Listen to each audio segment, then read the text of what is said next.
14 tahun umurnya waktu itu, kulit langsat, tubuh kecil mungil, mata agak sipit, hidung ala kadarnya, dan jadilah ia bunga kampung nelayan sepenggal, pantai Kresidenan, Jepara, Rembang. Hari demi hari batinnya diisi derai ombak, dan pandangnya oleh perahu-perahu yang berangkat di subuh hari, pulang di siang atau sore hari, berlabuh di muara, menurunkan ikan tangkapan dan menunggu besok sampai kantor lelang buka. Ia telah tinggalkan abad 19, memasuki abad 20. Angin yang bersuling di puncak pohon-pohon cemara tidak membuat pertumbuhannya lebih baik. Ia tetap kecil mungil, bermata jeli, dan tidak diketahuinya di antara derai ombak abadi, suling angin, dan datang perginya perahu, seseorang telah mencatatnya dalam hatinya. Maka pada suatu hari, perutusan seseorang itu datang ke rumah orang tua gadis, dan beberapa hari setelah itu, sang gadis harus tinggalkan dapurnya, suasana kampungnya sendiri dengan bau amis abadinya. Ia harus lupakan jala yang setiap pekan diperbaikinya, dan layar tua yang tergantung di dapur, juga bau laut tanah airnya. Ia dibawa ke kota, tubuhnya dibalut kain dan kebaya yang tak pernah diimpikannya bakal punya. Selembar kalung emas tipis sekarang menghias lehernya dan berbentuk medalion jantung dari emas, membuat kalung itu manis tertarik ke bawah. Kemarin malam ia telah dinikahkan dengan sebilah keris. Detik itu ia tahu, kini ia bukan anak bapaknya lagi, ia bukan anak emaknya lagi, kini ia istri sebilah keris, wakil seseorang yang tak pernah dilihatnya seumur hidup. Iring-iringan hanya terdiri 2 dokar kretek, emaknya, bapaknya, 2 orang pamannya, ia sendiri, beberapa orang saudaranya, dan lurah kampungnya. Bawaannya beberapa lembar pesalin dan kue-kue buatan kampung nelayan, dan makanan yang diberikan sejak berabad dari laut. Berbagai macam ikan laut dan rumput laut. Bedak tebal pada wajahnya telah berguris-guris, mengelimantang oleh air mata, dan emaknya selalu memperbaikinya kembali. Jangan nangis, jangan nangis. Hari ini kau jadi istri pembesar. Ia tak tahu apa yang dihadapannya. Ia hanya tahu ia kehilangan seluruh hidupnya. Kadang dalam ketakutan ia bertanya, mengapa tak boleh tinggal di mana ia suka, di antara orang-orang tersayang dan tercinta, di bumi dengan pantai dan ombaknya yang amis. Jangan nangis. Mulai hari ini kau tinggal di gedung besar, nak. Tidak lagi di gubuk. Kau tak lagi buang air di pantai. Kau tak lagi menjahit layar dan jala, tapi sutera, nak. Jangan nangis. 14 tahun umurnya dan tak pernah ia merasa keberatan buang air di pantai, terkecuali di waktu bulan purnama. Ia takut ular di waktu seperti itu. Jangan nangis, nak. Hari ini kau jadi istri orang kaya. Ia terisak-isak, tersedan, akhirnya melolong. Ia tak pernah merasa miskin dalam 14 tahun ini. Pemandangan pantai sepanjang jalan, tumbuhan laut yang jadi semak-semak, kadal-kadal laut yang bercandaria, dan ketam pasir yang mondar-mandir bermandi matahari, semua tak menarik hatinya. Irama telapak kuda tak terdengar olehnya. Ia mengangkat kepala sebentar waktu dokar berhenti dan bapaknya turun dari Dokar di depan, menghampirinya dan, "Kau mau diam tidak?" Tubuh yang kecil mungil itu meriut seperti keong. Ketakutan. Ia tahu bapaknya pelaut, kasar, berotot perkasa.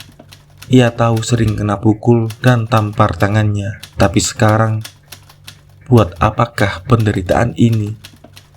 Disembunyikan mukanya dalam pangkuan emaknya. "Biarkan dia, Pak, biarkan." Dan Dokar berjalan lagi. "Bapakmu benar, Nak. Mana ada orang tua mau lemparkan anaknya pada singa. Dia ingin kau senang seumur hidup, Nak. Lihat aku, Nak. Dari kecil sampai setua ini tidak pernah punya kain seperti yang kau pakai. Ambillah ini buat emak. Aku dan bapakmu banding tulang. Biar kau rasakan pakaian kain, pakai kebaya, kalung, anting seindah itu, dan gelang ular itu." Sekarang emaknya berhenti bicara, menahan sedan. Kemudian meneruskan, tak pernah aku mimpi anakku pernah mengenakannya." Dan sekarang meledak tangisnya yang tertahan. "Mak juga nangis." Gadis pantai menyelah antara sedannya. Emak membuang muka melalui jendela Dokar ke arah laut yang menghidupinya sepanjang umur. Tak mampu ia nyatakan. Ia nangis melihat anaknya keluar selamat dari kampung nelayan, jadi wanita terhormat. Tak perlu berkeringat, tak perlu berlari-larian mengangkat ikan jemuran bila rintik hujan mulai membasuh bumi. "Mulai hari ini, Nak." Emaknya tak sanggup meneruskan, kemudian mengubah bicaranya. "Beruntung kau menjadi istri orang alim. 2 kali pernah naik haji, entah berapa kali khatam Quran. Perempuan, Nak, kalau sudah kawin, jeleknya laki jeleknya kita, baiknya laki baiknya kita. Apa yang kurang baik pada dia?" "Dia? Siapa dia?" Gadis pantai menutup mata. Ia tak bisa bayangkan. Baik manakah dia dari Tumpon, abangnya yang hilang di laut waktu badai menerjang perahu? Baik manakah dia dari Kantang, abangnya yang seorang lagi, yang waktu angkat jala, yang tersangkut pada batu karang, tidak timbul lagi untuk selamanya, dan hanya warna merah yang timbul ke atas, dan itu adalah darah yang dihisap laut setelah ikan cucut membelah perutnya. Maukah orang itu memberikan dirinya buat hidup seluruh keluarganya seperti Kantang? "Dia pembesar, Nak, orang berkuasa, sering dipanggil Bendoro Bupati. Tuan besar residen juga pernah datang ke rumahnya, Nak. Semua orang tahu." Dokar mulai memasuki halaman dengan deretan toko orang Tionghoa. Semua itu pernah dilihatnya 2 tahun lalu. Waktu dengan orang-orang sekampung datang beramai ke kota, nonton pasar malam. Ia masih ingat buaya yang dipajang di atas pintu toko sepatu. Ia masih ingat toko pabrik tegel dengan bunga-bunga yang berwarna-warni. Ia masih ingat gedung-gedung besar dengan tiang-tiang yang tak dapat dipeluknya, putih, tinggi, bulat. Waktu Dokar sampai di alun-alun, bapak memperbaiki letak bajunya, terdengar mendaham dan menggaruk-garuk leher. Ia lihat ibunya gelisah duduk di sampingnya dan nampak mulai ketakutan.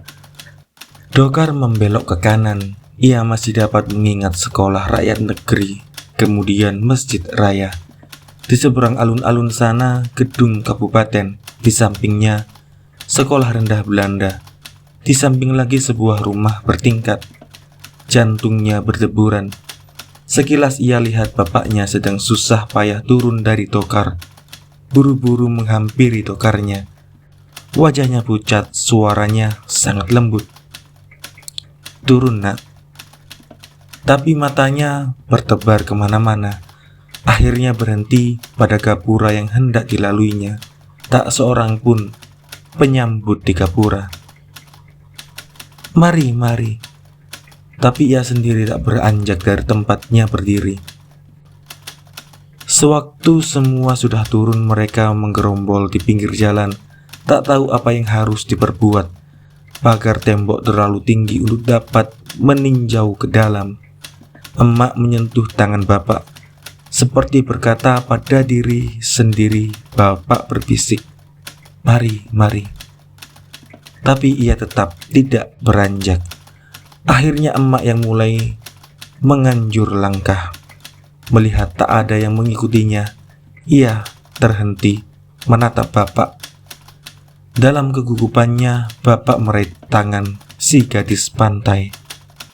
Tak ada yang tahu siapa sebenarnya yang terpapah, dan bergeraklah iring-iringan pengantin itu selangkah demi selangkah. Mereka melewati rumah tingkat yang sebenarnya tak lain dari sebuah paviliun gedung utama di sebelahnya. Mereka berhenti di sebuah gang antara paviliun dan gedung utama. Seorang bujang berhenti mengamati mereka dari kaki sampai kepala. "Mau apa?" tanyanya. "Bendoro ada." Baru beradu. Kemudian pandangnya menjamah gadis pantai. Suasana lengang, pemandangan di atas dihitami oleh puncak pohon-pohon beringin dan deburan ombak dari kejauhan, membuat hati iringan pengantin menjadi beku. Emak membuka mulut hendak bicara, tapi tak ada suara keluar dari mulutnya. "Kami datang hendak menghadap Bendoro. Kami baru datang dari kampung." Bujang itu pergi masuk ke dalam pintu yang menganga dari pagar tembok agak rendah. Barang kemana mata ditunjukkan, bila tak ke atas yang nampak hanya warna putih kapur tembok. Sedang di samping kanan iringan pengantin di gedung utama membumbung lantai setinggi pinggang. Kemudian sebuah pendopo dengan 3 baris tiang putih. Gadis pantai takkan bisa memeluknya, bapak pun barangkali juga tidak. Tiang-tiang itu lebih besar dari pelukan tangan manusia. Setiap baris terdiri atas 6 tiang. Burung gereja kecil-kecil berterbangan, bermain-main di antara burung walet, dan gagak pada pohon-pohon beringin tak henti-hentinya bergauk menyeramkan. Sekarang seorang perempuan tua muncul di pintu, melambaikan tangan dengan sendirinya.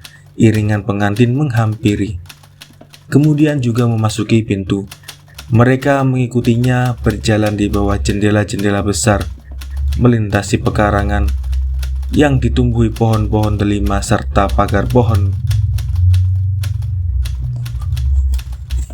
Mereka mengikutinya berjalan di bawah jendela-jendela besar, melintasi pekarangan dalam yang ditumbuhi pohon-pohon delima serta pagar pohon kingkit. Mereka mendaki lantai, memasuki ruang belakang yang begitu besar, 4 kali lebih besar dari seluruh rumah mereka. Sebuah meja setinggi 40 cm berdiri di tengah-tengah ruang. Mereka melaluinya, kemudian masuk ke dalam ruangan yang panjang. Saking panjangnya ruangan itu sehingga nampak seakan sempit. Beberapa kursi berdiri di dalamnya dan sebuah sofa yang merapat ke dinding. Di penghujung ruangan terdapat kamar dengan pintu yang terbuka lebar. Nampak di dalamnya sebuah ranjang besi berpentol kuningan mengkilat. Kelambunya menganga berkait pada jangkar-jangkar gading. Mereka ditinggalkan di ruang panjang itu tak ada seorang pun bicara. Gadis pantai lupa pada tangisnya. Mereka tak berani bergerak, apalagi meninggalkan kamar. Di luar kadang terdengar suara orang berisik. Akhirnya seorang bujang wanita masuk membawa air teh manis sambil menggendong bayi pada punggungnya. Dan rombongan penduduk kampung nelayan itu pun mengiringkan pandangannya pada segala gerak-gerik bujang. Semua mata tertuju pada bujang itu sendiri. Mereka-reka siapa gerangan orok pada punggungnya. "Silakan minum, silakan," katanya sambil membungkuk. Kemudian mundur-mundur ke belakang untuk meninggalkan kamar. Bendoro belum bangun. Kepala kampung bertanya, "Nanti jam 5. Aku kepala kampung. Siapa berani bangunkan? Itu anak siapa?" Emak bertanya, suaranya gemetar berbisik. Orok itu diputar dari belakang dan kini dalam gendongan depan. Anak itu berumur 2 tahun, hidungnya mancung, matanya sedang tertutup tidur. Mulutnya ternganga dan sebaris gigi putih nampak berderet kecil-kecil. "Sunyi benar di sini," kepala kampung berkata. "Jangan keras-keras, di sini bukan kampung," bujang memperingatkan. "Itu anak siapa?"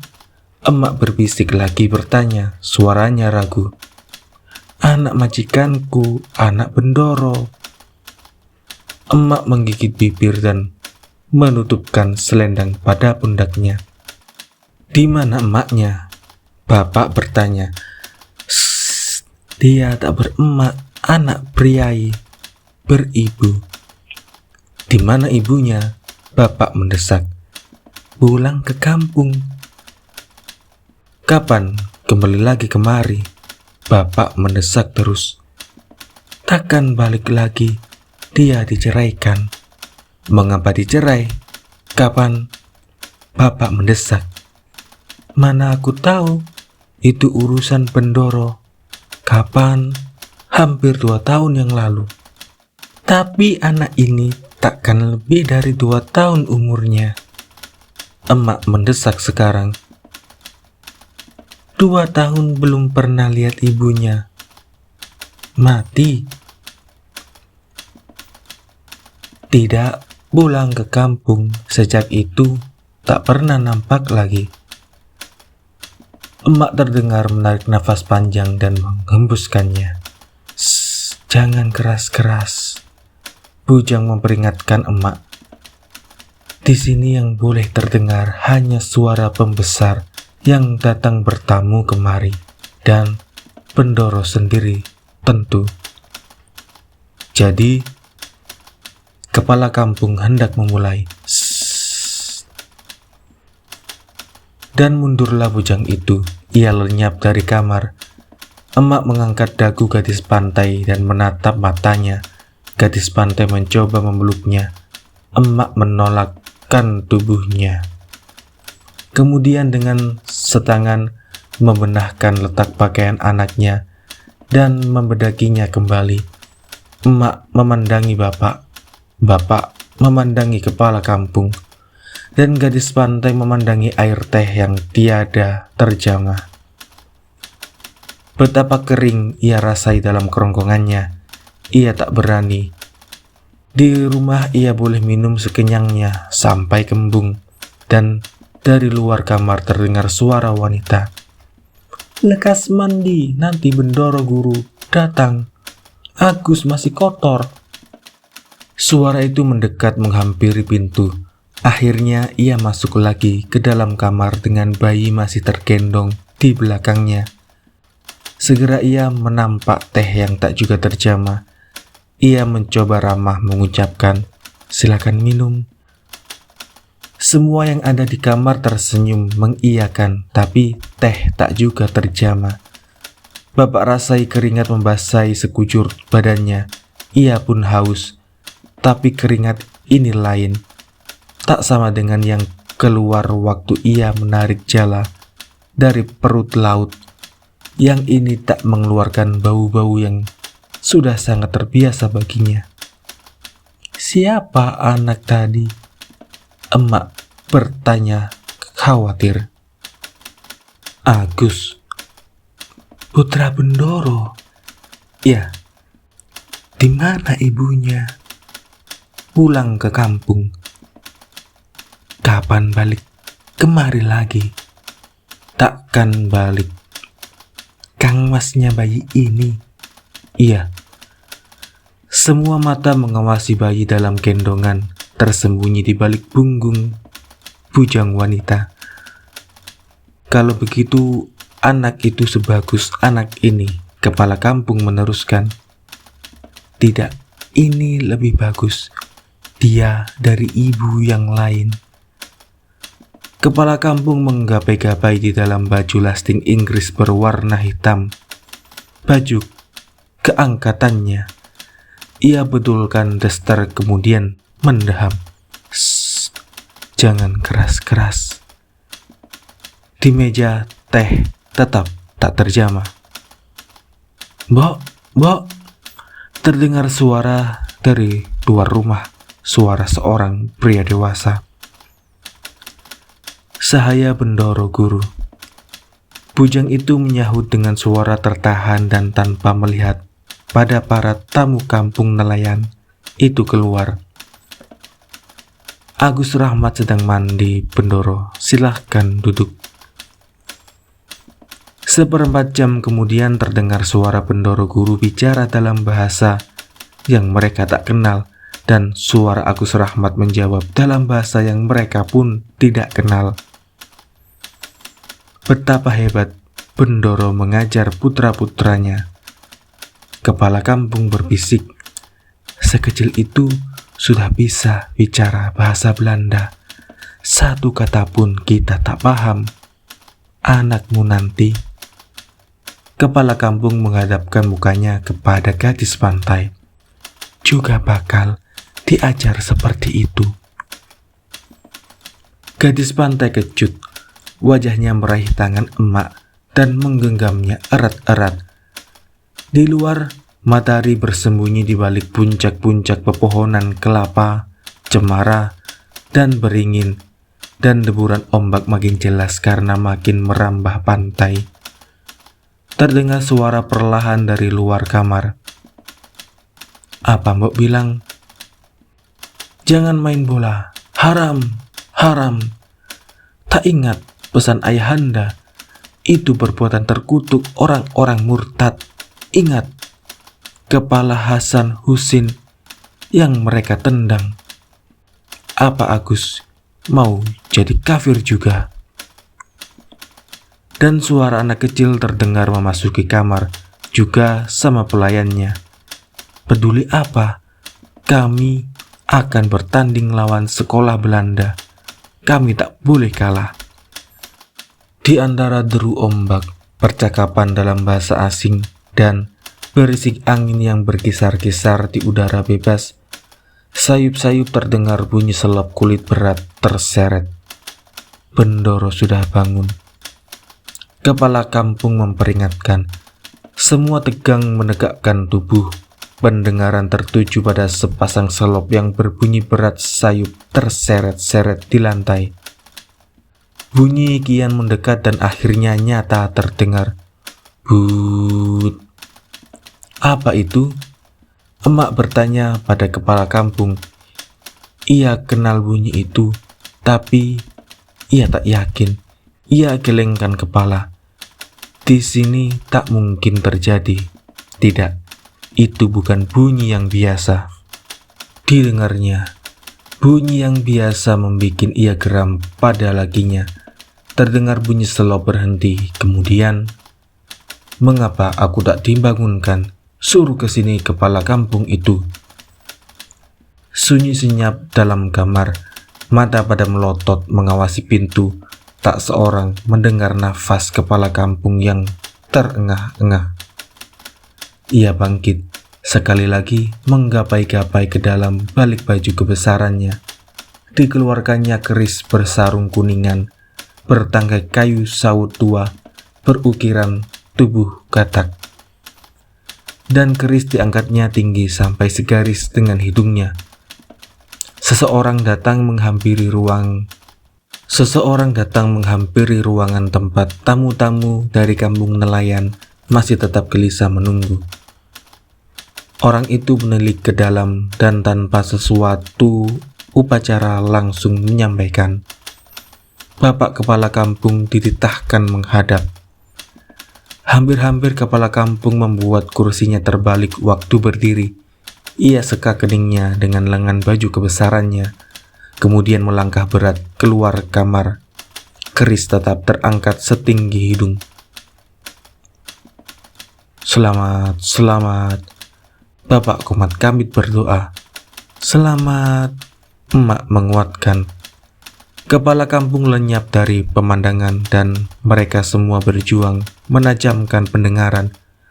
Tapi tak terdengar percakapan terkecuali dalam bahasa Belanda antara Bendoro Guru dengan Agus Rahmat.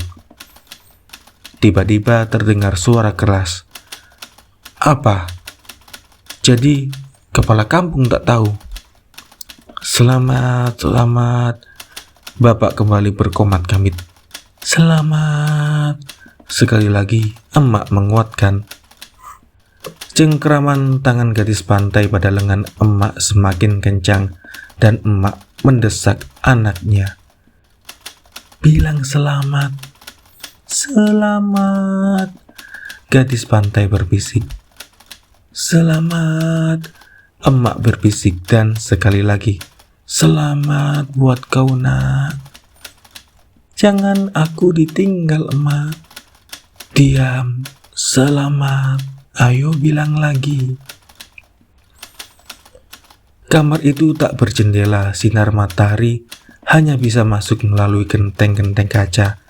Ini adalah ruangan pada bangunan paling belakang. Tidak terbuat dari batu tapi kayu.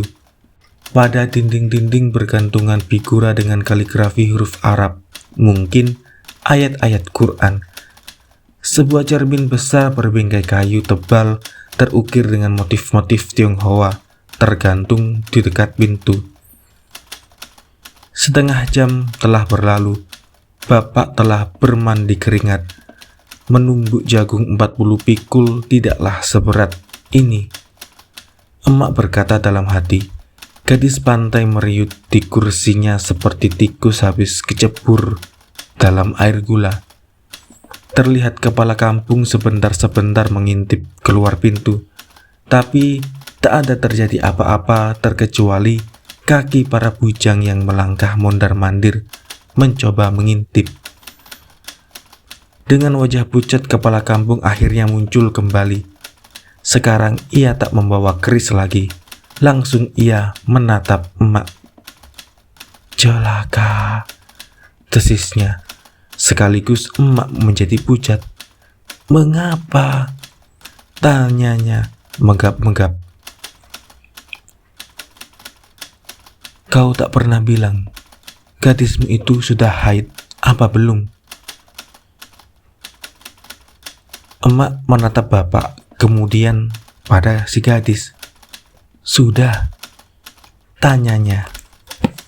Dengan kepala masih menunduk, gadis pantai mengangkat tapuk matanya, kemudian mengerutkan kening. "Sudah," emak mendesak. Ternyata gadis pantai tak tahu apa itu haid. Dengan amarah tanpa daya, bapak mendesak. "Ngerti tidak kau? Tahu apa itu haid?" Gadis pantai hanya bisa memandangi emak dalam ketakutannya.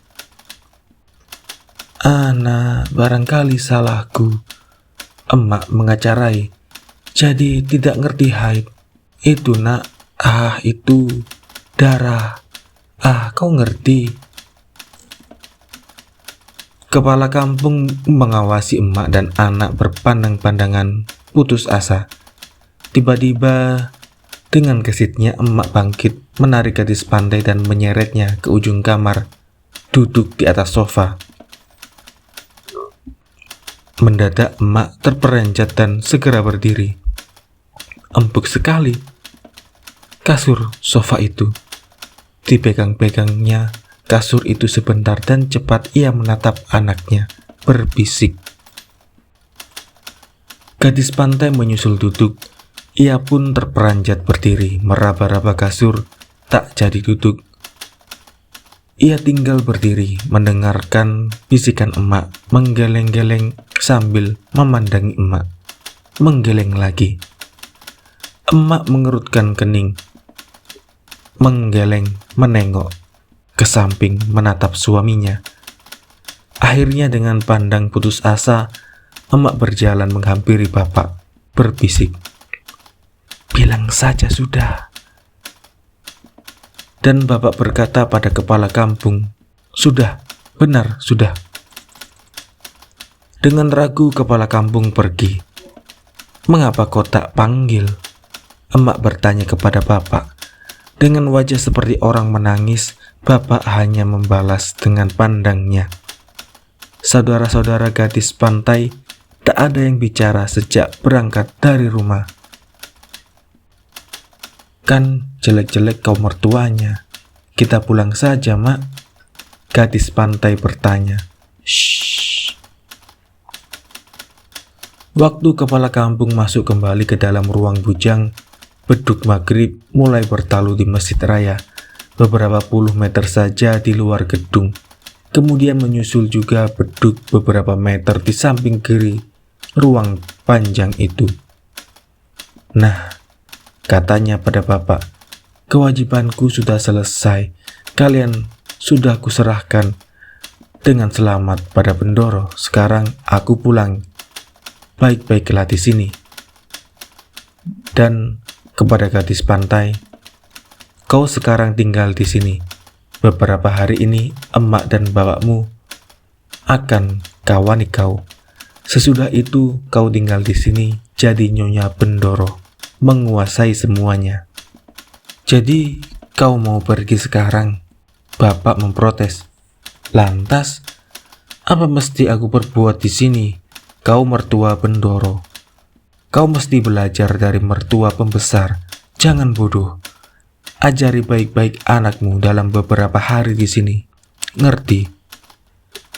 Kemudian ia pergi dan tak kembali. Seorang bujang masuk ke dalam ruangan membawa emak dan bapak keluar bersama saudara-saudara gadis pantai. Tinggal gadis pantai termangu seorang diri di dalam. Teh di atas meja sudah jadi dingin, dan lampu listrik tiba-tiba menyala. Gadis pantai terkejut. Diawasinya lampu itu sampai matanya berkunang. Dengan tangannya yang kasar ia raba-raba taplak meja yang sepanjang tepinya dihias dengan huruf Arab. Tauge pendek, cincin, dan berbagai macam titik dan garis lekuk. Tiba-tiba ia menyadari tidak pernah ada angin masuk menerobosi dinding di sini, dan hawa kamar terasa tiba-tiba mencekik nafasnya. Sore-sore begini selalu ia membalik lesung kecil dari pojok rumah. Dituangnya udang kecil yang telah dijemurnya tadi siang dan ditumbuknya sampai halus. Kalau bapak sudah jatuh tertidur pada jam 7 pagi, pasti datang orang Tionghoa dari kota mengambil tepung udang itu. Emak menghitung uang penjualan, kemudian dimasukkannya ke dalam lubang di dalam tiang bambu. Di ruangan ini tak ada lesung, tak ada bau udang kering, tak ada babon tongkol tergantung di atas pengasapan, tak ada yang bergantungan di dinding-dinding, terkecuali kaligrafi Arab yang tak mengeluarkan bau. Bujang wanita kali ini tanpa bayi dalam gendongan. Kini kembali masuk. Gadis pantai berdiri dari kursi. Bujang itu membungkuk badannya begitu rendah. Mengapa ia membungkuk? Sebentar tadi ia masih sesamanya. Mengapa ia begitu merendahkan dirinya sekarang? Gadis pantai jadi bimbang, takut, curiga. Apakah semua ini? Kemana aku akan dibawanya? Mengapa tak boleh bersama emak dan bapak? Ingin ia memekik. Di dalam kamar tidur, bujang meletakkan bungkusan di atas meja rias, membukanya dan mengeluarkan anduk, sikat gigi, pasta, selop jerami buatan Jepang, sisir penyu yang bertangkai perak, berbagai macam minyak wangi, bedak, dalam kaleng, jelas buatan luar negeri. Inilah kamar tidur Mas Nganten, kata bujang dengan senyum bangga sambil berjongkok di permadani yang menghampar antara tempat tidur dan meja hias. Tak tahu harus berbuat apa, gadis pandai pun mencangkung, mendekat-dekat meja hias. Botol-botol minyak wangi dari berbagai macam bentuk dan bangun, gemerlapan tertimpa cahaya listrik, mempesonakan pemandangannya. Ia raih sebuah, mengamatinya, mencium-ciumnya, menatap bujang, mengelus jumbai penutupnya yang terbuat dari benang sutra hijau. Begitu halus belayannya, terlupa ia pada kesunyiannya. Apa ini? Bujang itu tertawa sopan. Minyak wangi Mas Nganten. Mas Nganten? Siapa itu Mas Nganten? Bujang itu tertawa terkekeh, ditekan. Dipandanginya majikannya yang baru dan terlampau muda itu. Dibelainya dagunya yang licin seperti kepala lele. Dan akhirnya dengan empu jari, ia menuding ke dada orang yang dilawannya bicara. Saya. Kembali bujang itu tertawa terkekeh ditahan, membenarkan. Pada aku ini Mas Nganten tak boleh sebut diri saya. Itu kata hina bagi penyebut di hadapan dan untuk Mas Nganten. Mengapa? Tapi gadis pantai sudah tak peduli pada keanehan sebutan itu. Tangannya segera meraih sisir penyu berbingkai perak. Pahatan pada bingkai sisir mengikat matanya. Bagusnya, bisiknya. Mengapa dibawa kemari? Semua ini buat Mas Nganten. Gadis pantai terperanjat, sisir di tangannya jatuh di atas meja. Bujang itu nampak begitu asing, mencurigakan. Mengapa barang-barang seindah itu buat dirinya? Orang tuanya sendiri tak pernah memerlukan beli semua itu buat anaknya. Buat aku? Mari Mas Nganten, ganti pakaian ini. Dan dibeberkannya selembar pakaian panjang, baju kurung sutra, halus dan sangat ringan. Ganti ini Mas Nganten, lantas Mas Nganten mandi. Seperti sebuah boneka besar, gadis pantai dikelupas dari pakaiannya dan seperti kepompong, ia memasuki selongsongnya yang baru, sutra biru muda. Ia merasa masih telanjang bulat dalam pakaian seringan itu. Ia yang sering merajut dan mengangkat jala 20 kg. Di dalam kamar mandi sudah saya sediakan air dengan larutan minyak wangi dan bunga-bunga. Mas Nganten bisa mandi sendiri? Pertanyaan itu seketika menyadarkan gadis pantai dari pukauan. Ia mundur selangkah, mengawasi bujang itu sebentar, kemudian pada sutra biru muda yang membalut tubuhnya. Apa semua ini? Teriaknya dalam hati. Tapi yang keluar, mana emak? Di kamar dapur. Antarkan aku padanya, Mbok. Antarkan. Gadis pantai menumbuk lantai dengan kaki sebelah. Itu tidak layak bagi wanita utama, Mas Nganten.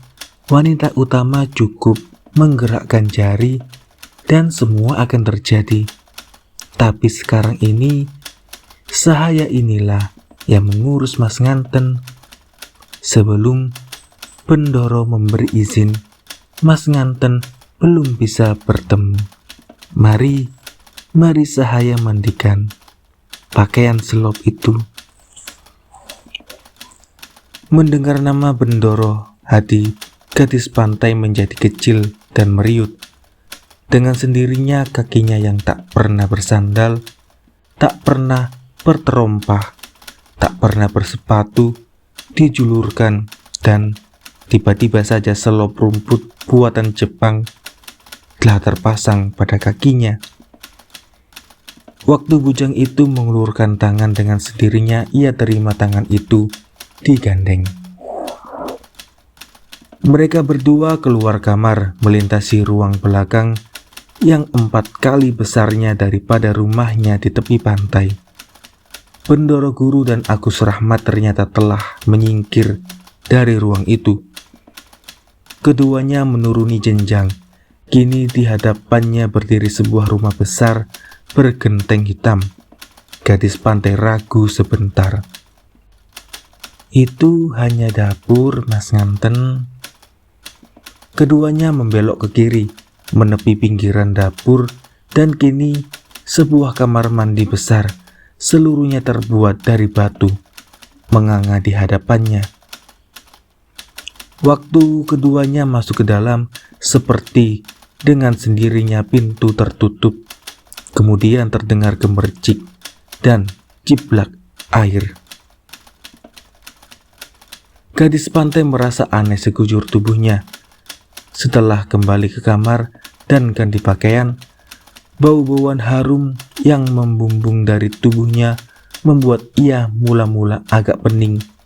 Ia merasa asing. Badannya tak pernah seharum itu. Itu bukan bau badannya. Dan pakaian yang terlalu ringan dan halus itu masih juga memberinya perasaan ia masih telanjang bulat. Tapi selop rumput itu memang menyenangkan tungkainya. Sedang suara bujang tak henti-henti berdengung pada kupingnya. "Nah, ingat-ingat Mas Nganten, begini atau begitu." Dan waktu bujang itu menghias tepi-tepi mata gadis pantai dengan celak buatan Arab, terdengar lagi suaranya. "Biar mata kelihatan dalam, biar nampak punya perbawa." Sedikit demi sedikit, gadis pantai melihat pada cermin bagaimana wajahnya berubah, sampai akhirnya ia tidak mengenalnya sama sekali. "Aku ini," bisiknya pada cermin, "cantik sekali." Dan inilah dunia gadis pantai untuk selanjutnya.